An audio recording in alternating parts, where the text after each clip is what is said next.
आने का भी एक तरीका होता है, समझ में आता है? सीधा बेलपत्र और उल्टा बेलपत्र समझ लेना, बहुत अच्छे से समझिएगा।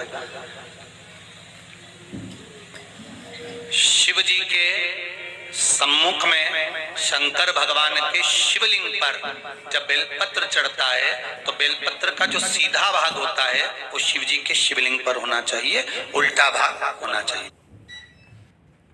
शिवलिंग पर होना चाहिए, उल्टा भाग ऊपर होना चाहिए। बहुत ध्यान से समझना हो।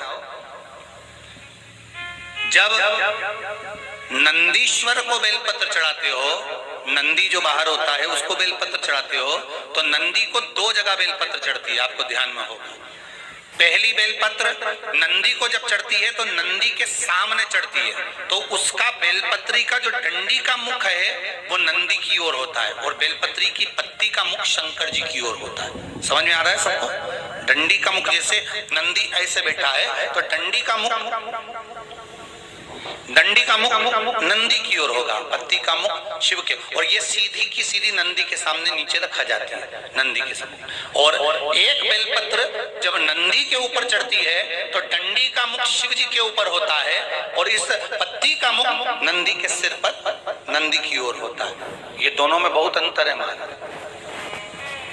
जैसे कोई बच्चा कोई कंपटीशन एग्जाम के लिए जा रहा हो या कोई परीक्षा देने के लिए जा रहा हो और पढ़ाई करे, स्मरण करे, तैयारी करे, वो अपनी जगह पर है। और ऐसा नहीं होता कि बच्चे पढ़ते नहीं है या तैयारी नहीं करते हैं। इसके बाद भी अगर उनका इंटरव्यू में पास नहीं होते या एग्जाम में पास नहीं होते तो उसके लिए ये दोनों बेलपत्री बड़ी काम करती है। बहुत ध्यान देना, जो नंदी के सामने बेलपत्र रखकर जाना, शिव जी के सम्मुख में बेलपत्र रखकर जाना, मतलब नंदी के सम्मुख में जब रखाएगी तो डंडी जम के बोलिए कहाँ होना चाहिए?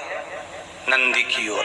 और जब ऊपर रखाएगी तो डंडी शिव की ओर हो। ये दो बेलपत्र रखकर शिव जी का स्मरण कर कर जाएं, कार्य सफलता की ओर बढ़ता है। कोई काम के लिए आप जा रहे हैं तो उसमें सफलता मिल जाती है, उसमें सफलता प्राप्त होती है। शिव जी को बेलपत्र चढ़ा रहे हो, जो चिकना भाग है, सीधा भाग शिव जी के ऊपर,